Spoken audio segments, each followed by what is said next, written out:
Bienvenidos nuevamente a un nuevo episodio de nuestro podcast Construyendo Comunidad. El día de hoy estamos con el doctor Marcelo Guardia, líder regional del Proyecto 1, que se trata del fortalecimiento de capacidades para aliviar la vulnerabilidad social. Doctor, ¿cómo está? Bienvenido. Muy buenos días, un gusto estar con ustedes. Estoy para servirlos. Muchas gracias. Bueno, estamos acá con el equipo, estamos con Brandon, con Lisbeth, con Jose y con Andy, que nos van a acompañar en esta entrevista. Si no hay más que decir, iniciaremos con la entrevista ya mencionada. Algo que nos gustaría saber, Marce, es cómo ha sido tu proceso de vida como investigador, porque sabemos que no es lo primero que uno se le viene a la mente. Oh, sí, cuando sea grande voy a ser investigador. De hecho, tú primero has hecho algo de química, si no me equivoco. Entonces, ¿cómo es que terminas decantándote por hacer investigación? ¿Qué te lleva a eso? Realmente. No, pues así, estudiaba química. Cuando yo salí de la universidad, estudiaba química y estaba seguro porque había hecho test de vocación, esas cosas que hacen en los colegios, ¿no? Y donde te conducen y dicen, tu vocación es ser químico. Así me salió el resultado. Yo feliz me fui a mi vocación. Y nada, y me aburría pues en esa carrera. Estaba estudiando en San Simón. Y nada, no era nada, cero al cociente, no entendía nada, no me gustaba nada, no me motivaba nada, reía todo el día, jodía, hacía chistes, jugaba, escuchaba música, nada, pero tenía buenos amigos. Así que como tenía buenos amigos y claro, me hice amigos de los mejores alumnos, fui pasando de ese semestre muy fácilmente entre los mejores. Em, Después entré a estudiar comunicación, ¿no? Y en la comunicación, bueno, todo empezó porque empecé a hacer un programa de radio, por afición, nada más, por afición empecé a hacer un programa de radio en las noches y lo hacía gratis, 1 hora por día, 5 veces a la semana, poníamos música, hablábamos, era muy bonito, me encantó. Entonces dije, esto es lo que yo quiero. Pero en esa época no había comunicación, solo había periodismo. Entonces me pasé al periodismo, bueno, me pasé en realidad a la comunicación, pero no en Bolivia, porque en Bolivia no había, solo había periodismo. Entonces me fui al Brasil y en el Brasil estudié comunicación y ahí tampoco me gustaban, les cuento, la investigación, las materias de investigación no me gustaban, porque siempre hay esa cosa de los números, ¿no? Estaba traumado con los números, cuantitatividad, todo eso.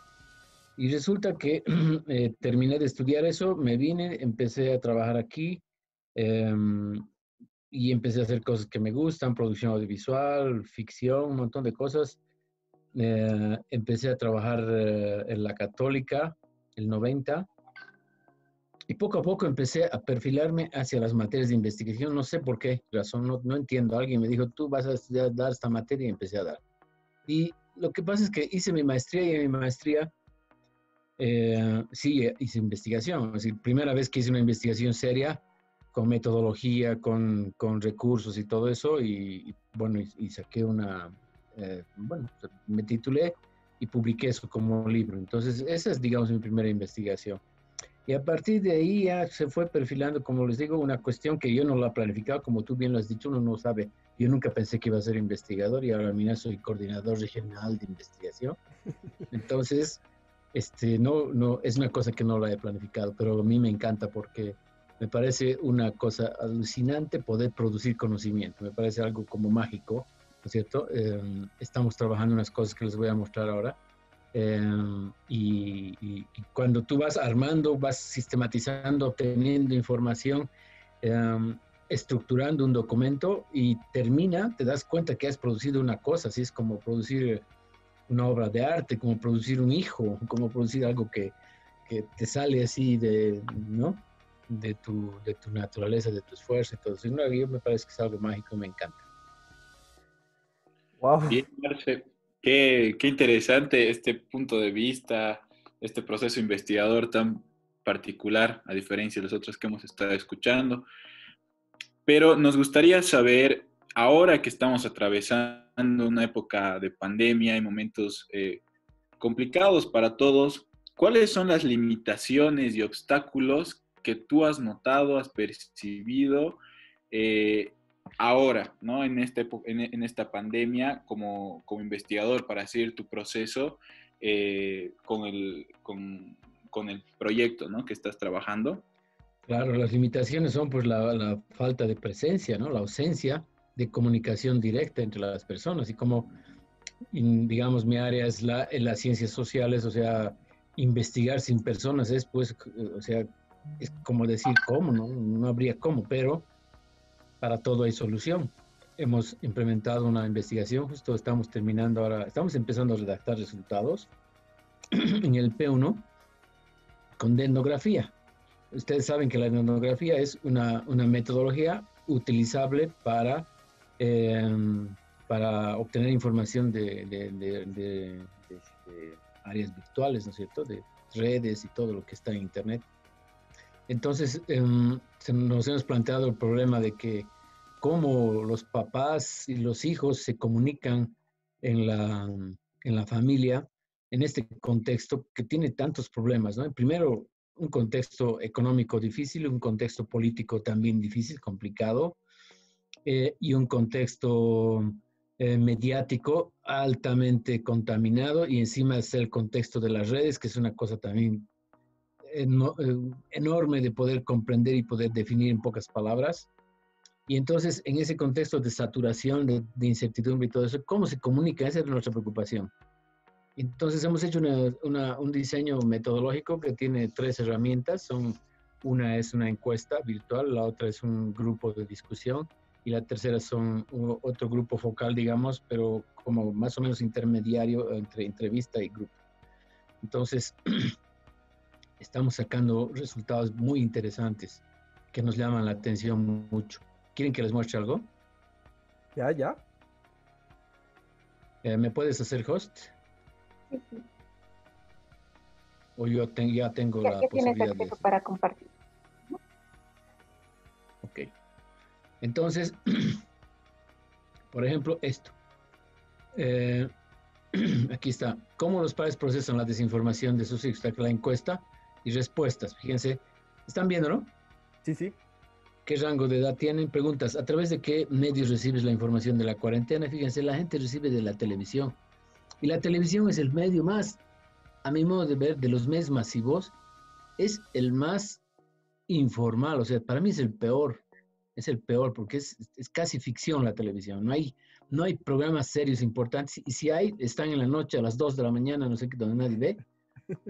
Y lo otro es que la gente, fíjense aquí, se les está preguntando qué tipo de redes utilizan más. En primer lugar, Facebook. En segundo lugar, Internet en general, búsquedas y WhatsApp. Lo que revela que están usando redes de una manera muy fuerte, muy poderosa. Después, los contactos. Dice, esta es desconfianza. Dice, ¿en quiénes desconfías más? Desconfío más en los contactos, que son familiares y amigos. Porque ellos mandan información sin pensar, sin revisar. Y aquí hay una cuestión de confiabilidad también que demuestra que la gente en la que más confían es en los profesionales y en la que menos confían son los partidos políticos, movimientos, juntas vecinales. Y aquí también amigos y contactos están en muy bajo nivel. Eso revela que la gente está siendo muy crítica. Nosotros que pensamos que la gente la chusma no piensa, es una vaca. No, es todo lo contrario. Están demostrando que la gente está dilucidando, está filtrando la información de una manera muy, muy importante.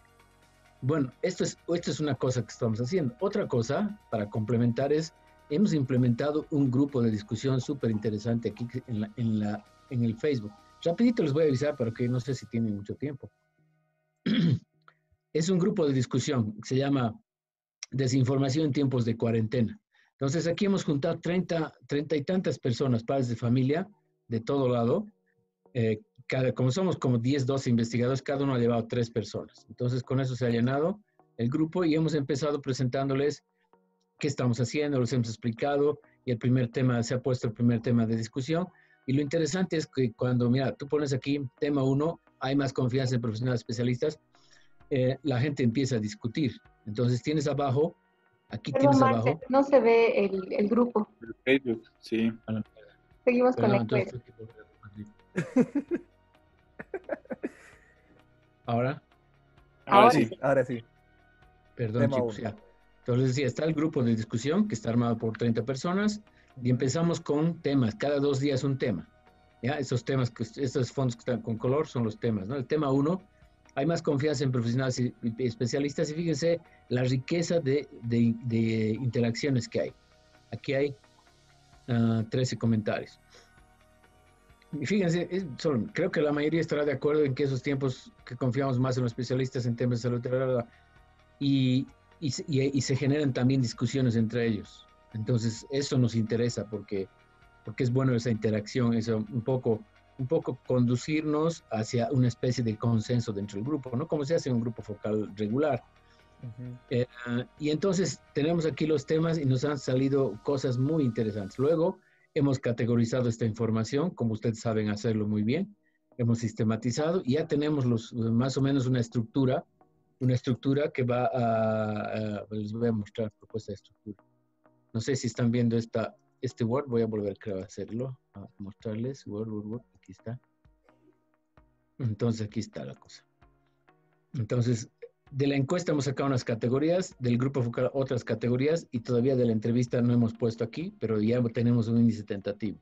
El índice tentativo tiene capítulo 1, sus subtítulos, y luego ya tenemos aquí al lado quiénes van a redactar. Como somos 10 personas, toditos están aquí los nombres. Vamos a redactar en un modelo que les he propuesto, que ustedes lo conocen y le van a la materia de clase 2.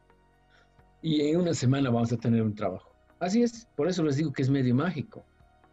Porque este es un trabajo totalmente riguroso, totalmente, digamos, riguroso con la metodología, ¿no? Aquí lo que vamos a exponer no son especulaciones, no son ideas, teorizaciones o cosas que los investigadores suelen a veces poner en sus trabajos, ¿no es cierto? O sea, simplemente hay una especie aquí está la explicación, aquí hay un ejemplo de un capítulo ya escrito: desconfianza en los contactos, las tablas que estamos utilizando, la redacción, la explicación, las fuentes, las demostraciones con citas de los grupos y de las entrevistas y listo.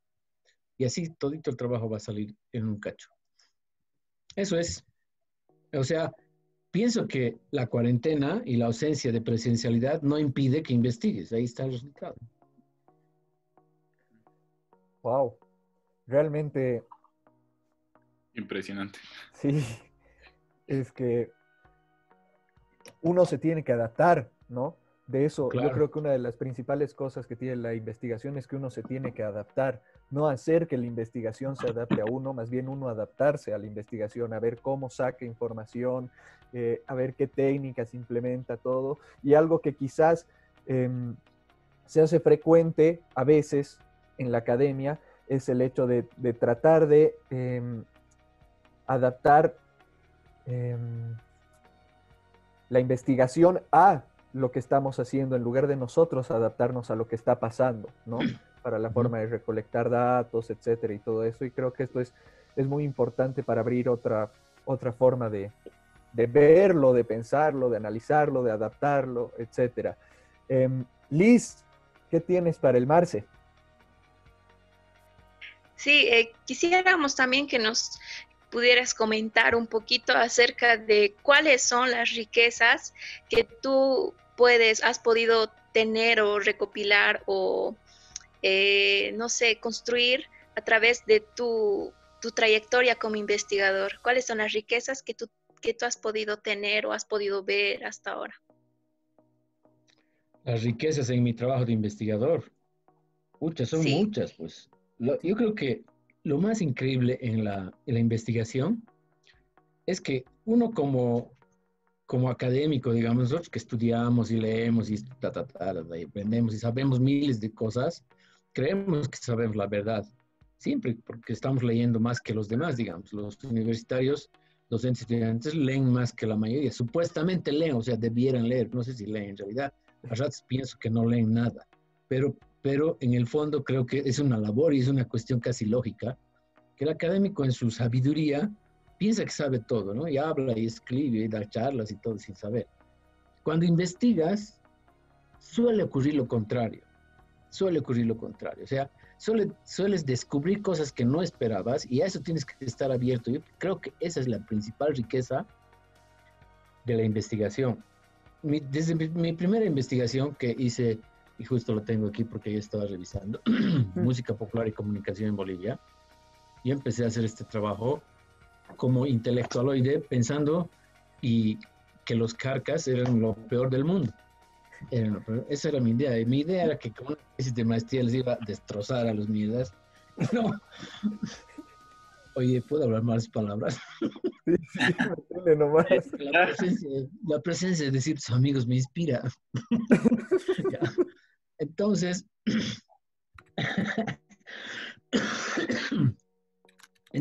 cuando he empezado a hacer la tesis que me ha durado 2 años y me he metido a fondo a estudiar los carcas, he terminado mi trabajo y era un fan de los carcas. O sea, a eso me refiero con la riqueza, cuando el objeto te transforma, porque no hay mejor cosa que conocer la realidad. O sea, porque antes de conocer la realidad tú solamente especulas y como crees al ser intelectual, al ser lector, que sabes la verdad, o sea, normalmente si no tienes una actitud digamos, de apertura, ¿no? De apertura frente al objeto, de descubrir algo que no esperabas. O sea, si estás yendo a comprobar tus ideas y querer obligar a tu investigación a decir lo que tú piensas, entonces ahí hay un problema de deshonestidad, diría yo. Pues lo más rico es eso, que descubres cosas que no es así. Ahorita, por ejemplo, les he dado un ejemplo en este mismo trabajo chiquitito. Estamos descubriendo que la gente común y corriente tiene unos niveles de criticidad impresionantes porque está seleccionando y van a ver al final, porque lo último, quiero volver a compartir una cosita, por favor. ¿Me puedes habilitar otra vez? Solo una cosita chiquita. A ver. Aquí. La última parte de esta investigación, esta última parte, dice capítulo 4, contribuciones para la cotidianidad familiar en tiempos de crisis. O sea, hemos pensado que después de esta información que hemos recabado sobre cómo los padres reciben información y cómo transmiten a sus hijos en sus sensaciones de impotencia, preocupación, incertidumbre, etcétera, y les hemos preguntado cómo debiera ser. Y entonces aquí en esta última parte que está marcada de color, estamos haciendo el trabajo transdisciplinario, porque estas recomendaciones, cómo conversar con los hijos, diciendo con versiones de veracidad, que ellos han explicado cómo tiene que ser, con no perder la empatía, que ellos han explicado cómo tiene que ser, y que todo recurso vale la pena para poder convencerles y dejarlos tranquilos a los hijos, es todo lo que ellos han dicho. Nosotros no estamos poniendo aquí nada de nuestra cuchara ni de nuestra mente preconceptuosa. Esta parte, toda esta última parte, es transdisciplinaria porque el conocimiento está saliendo de ellos y lo vamos a sistematizar para convertir en recomendación, para que los otros padres lo tengan más claro. Entonces, esto, por ejemplo, también es una novedad porque siempre tenemos preconceptos. Es como cuando ustedes han investigado en los periódicos Extra y Gente en su semestre en Trans 2, se han dado cuenta cómo la gente te da respuestas que no esperabas nunca, ¿no? Yo creo que con eso yo respondería a tu pregunta. ¿Quién me preguntó? La Liz. ¿Y dónde está la Liz que no la veo? Aquí estoy, Marce. Ah, hola, ¿cómo estás, Liz? Mira, había habido 2 chicas, ¿no? Jocelyn. ¿Qué tal? ¿Todo bien? Todo bien, Marce. Wow. Yo creo que realmente esto ejemplifica todo de lo que estábamos hablando, ¿no? El hecho de dejar de lado tu mente, tus preconceptos, para estar abierto a lo que te vaya a llegar, ¿no? A lo que te vayan a responder, a las nuevas cosas que puedes descubrir y que de hecho vos tienes, en la mayoría de los casos vos tienes el concepto de que no va a ser así y termina sorprendiéndote, ¿no? Eso sí. Creo también que es algo riquísimo en la investigación. Al principio nos comentabas que nunca pensaste que ibas a ser investigador y que te llegó así como que, guay, no sé qué hago aquí, sí, de alguna forma. Entonces, ¿cuál ha sido una experiencia que dentro de la investigación te ha marcado o una que se te ha quedado como un recuerdo fuerte? Yo creo que es la más fuerte es esa de los carcas, porque he empezado siendo crítico y he terminado siendo fan. No, ahorita yo puedo ser un defensor de los carcas. Si tú me dices saber defender los carcas, puedo explicar la revolución que han hecho, no solamente en la música folclórica, sino en la cultura boliviana. Ellos con sus propias iniciativas, dentro del mercado, dentro de la industria cultural, ganando plata, lo que quieras, todo lo que quieras, se puede analizar, digamos, como un fenómeno sumamente poderoso. Después, bueno, he hecho hartas investigaciones, ¿no? He trabajado con prensa sensacionalista y, por ejemplo, me he sorprendido con un montón de cosas que ustedes saben porque han visto mis trabajos. Siempre hay el preconcepto de que la prensa sensacionalista es totalmente mala, ¿no? Más bien hemos descubierto que para la gente es totalmente buena, ¿no ve? Entonces el parámetro, esa cuestión de decir, mira, entonces, si mi verdad no coincide con su verdad, entonces, ¿cuál es la verdad? Esa es la pregunta existencial, digamos, del investigador. Es lo que Martín Barbero llama el escalofrío epistemológico, ¿no? Cuando un intelectual se encuentra con algo que le sorprende porque pucha, no entiende cómo es posible que la realidad no pueda coincidir con sus preconceptos, con sus teorías.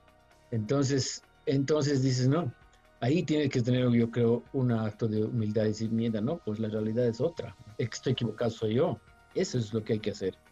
Entonces, y además que otra cosa interesante es cómo ha ido cambiando la investigación. Desde que he hecho esa mi primera investigación seria hasta ahora, todo se ha transformado. A ver, nunca pensé hace 30 años que iba a estar haciendo investigación en redes, porque en esa época ni siquiera había redes.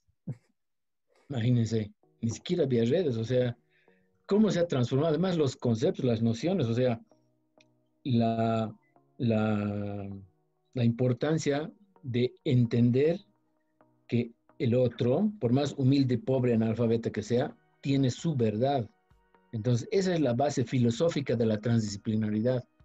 Y tú no puedes desrespetar lo que el otro piensa, lo que el otro te diga, aunque tú creas que estás diciendo una mentira, porque lo que está diciendo es su verdad. Y eso es lo que hay que entender, porque ahí está el principio de la dignidad humana. O sea, todos somos dignos, ¿no ve? Esta es una cuestión que se trabaja desde la Iglesia Católica hasta los derechos humanos. Todos somos dignos, entonces hay que saber entender cada versión de la realidad en su contexto, en sus condiciones. Eso es lo que llamo entender la cultura y la comunicación desde la perspectiva del actor. Esa caminada, ese tránsito hacia la mente del otro es un acto de comunicación muy rico. Bueno, hemos recuperado. Perdón, Eric, tengo una pregunta Dale. al respecto, que es la manera en la que nos referimos al otro, ¿no? O sea, en la transdisciplina, el otro se vuelve casi un par de la investigación, en realidad llega a ser un par, ¿no?, del investigador, porque es un par, ¿no?, porque acompaña todo el proceso y se toma y se valora todo lo que dice y se lo introduce a la investigación, muchas veces sin como lo que están haciendo en las recomendaciones, ¿no?, sin la interpretación misma del investigador, sino él se está colocando lo que el otro piensa. En ese sentido, ¿cuál es la mejor forma de referirnos al otro en la investigación, ¿no? Porque en proyectos, por ejemplo, se utiliza la palabra beneficiarios, ¿no?, que es la peor palabra, ¿no?, que puede haber, porque claro, es horrible. Vamos a referirnos objeto es lo peor. Exacto. El objeto. Sí, no, es terrible. Entonces, en este caso, cuando hablamos de una investigación transdisciplinaria, ¿cuál sería la mejor palabra para referirnos al par de la investigación? Hay muchas palabras. ¿Sabes qué? Interesante es lo que me has preguntado. ¿Qué quiero decir? ¿Por qué estamos formados nosotros, todos los investigadores en realidad de las ciencias, de todas las disciplinas, en esa visión donde tú eres como investigador sujeto y el otro es objeto, ¿no?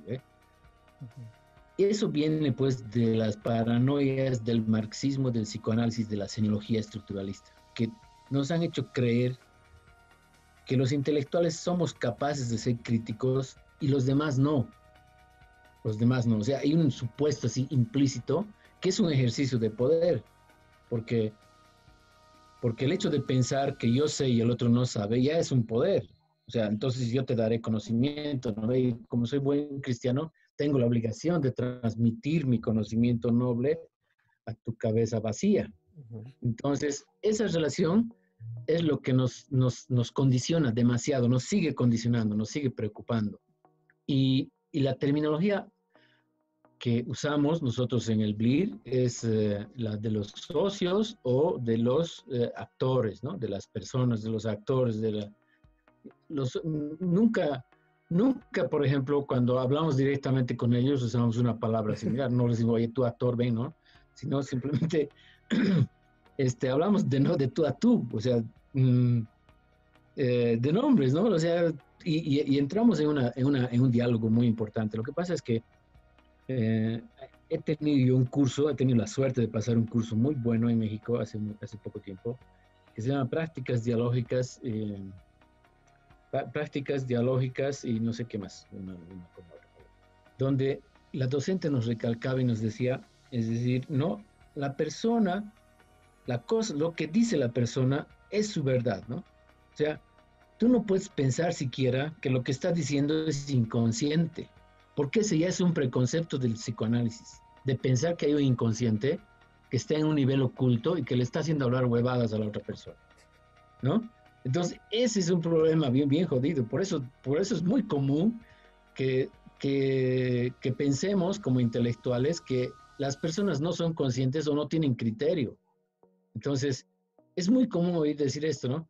Estos programas no son para personas sin criterio, ¿no? Entonces, eso debería entender de que algunos tienen criterio y otros no tienen. Pero ¿quién tiene criterio? Justamente las personas que más repiten ese discurso de que hay que formar el criterio son las menos criteriosas, a mi modo de ver, son los peores. O sea, yo soy completamente radical, crítico de los que se autobautizan como críticos, ¿no?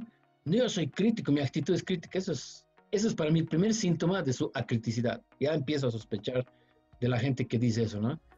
Bueno, la verdad es que hay muchas cosas que podemos sacar de lo que hemos estado hablando. Creo que a nivel personal y a nivel de grupo también ha sido una de las entrevistas en las que mejor le hemos pasado y en la que además hemos podido entender varios conceptos que quizás en un afán nuestro de buscar otras cosas no habíamos logrado captar o que tampoco habían salido en las charlas. Entonces creo que realmente este ha sido un episodio muy rico, muy entretenido, una buena forma de cerrar este podcast que ha sido Construyendo Comunidad.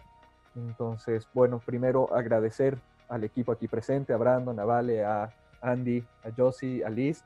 Estamos cerrando esto con broche de oro y pues muchas gracias a ti, Marce, por hacerte un tiempito en tu agenda, por charlar con nosotros con esa tranquilidad y reverencia que te caracteriza de alguna forma, pero que a la vez nutre mucho esto de la investigación, de la transdisciplina y de ser un poco más realistas también, ¿no? En el sentido de no buscaba la investigación, nunca la busqué, pero aparecí y estuve, ¿no?